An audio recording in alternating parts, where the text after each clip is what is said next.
Ya estamos terminando de hacer todas las hojitas y ya solamente me falta una. Fui alternando cada uno de los tonos para que quedara una hoja clara, una hoja más oscura. Entonces terminamos de hacer nuestra última hojita. Esta la voy a hacer clara.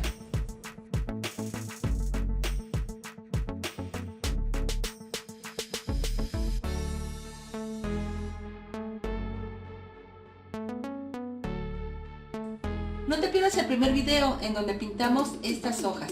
El enlace te lo dejo en la parte de aquí arriba.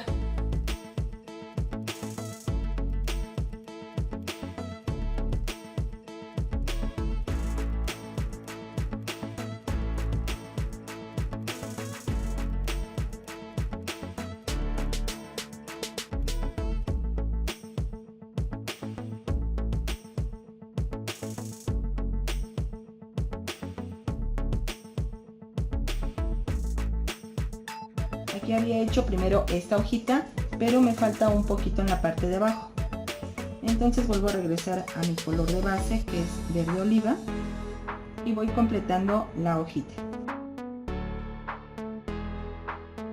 En las hojas más oscuras puse base verde oliva y sombra con verde pantano.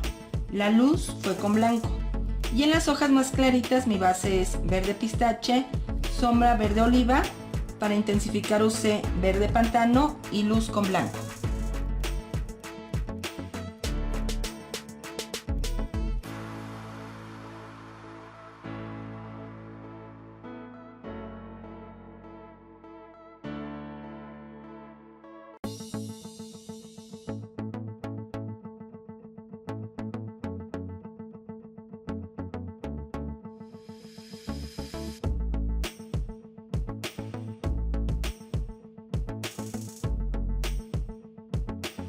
Ya tenemos listas las hojas de tulipán.